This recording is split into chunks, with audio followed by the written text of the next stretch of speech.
Hey, Royce Reviews here. I'm going to go through this real quick, and it's not designed to make you an expert on these lenses. It's maybe to help you make a decision between the Canon 70 to 200 2.8 and the Canon 100 to 400 5.6 to 8. So the big difference here is the quality of the glass and obviously the ranges. So 70 to 200, 100 to 400.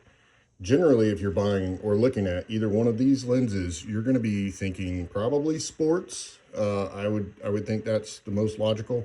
This one's really good for portrait work.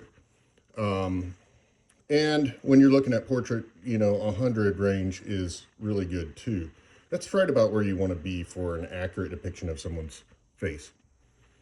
As far as features go, they're about the same. They both have the autofocus, manual focus, the R adapter for, like the EOS R lenses. This is the R3. Your ability to focus is the same. I cannot tell a difference between these two. They are super fast, super sharp. They work really well. The difference that I see is literally the quality of the glass. When you're shooting with a prime lens, a 2.8, especially the flagship for the R Canon cameras, this thing is so precise, so sharp. It is just unbelievable. You can't really get better than this lens. I really think this is the best lens that Canon makes. My experience with the 100 to 400 is you're just not going to do quite as well.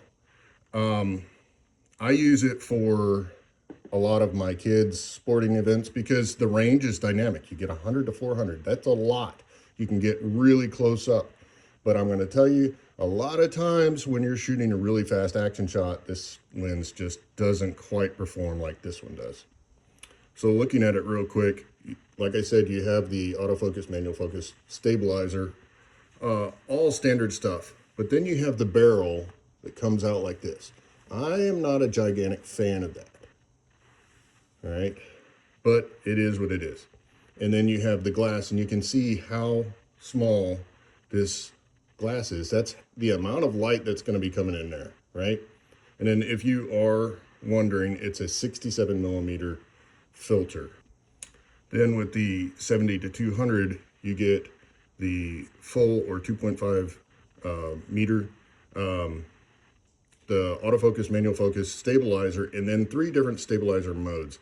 I've played around with those modes and I can't really tell a difference, but they're there, and I know other people will figure that out better than I can. It also comes with this massive sun lens, which if you're shooting sports photography, pretty dang important. And then look at how big that glass is.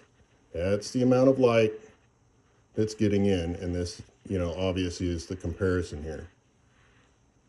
It is a 77 millimeter filter ring, and it too has the barrel, which I'm not a big fan of, but with a transition lens like this, you can't really get around that. Also should mention it's got the lock, focus lock on this side. And I think the last thing that I'll mention, if you're looking at these two lenses, is the weight difference. If you're shooting the R3, you probably don't care about weight because this thing's kind of heavy already. But this thing is heavy. It is a heavy lens, whereas this thing is super light. If you are a non-professional photographer who just wants to take really good pictures of their kids, or maybe even getting into professional photography, this one is a great buy. I believe it's like 1/5 of the price of this one.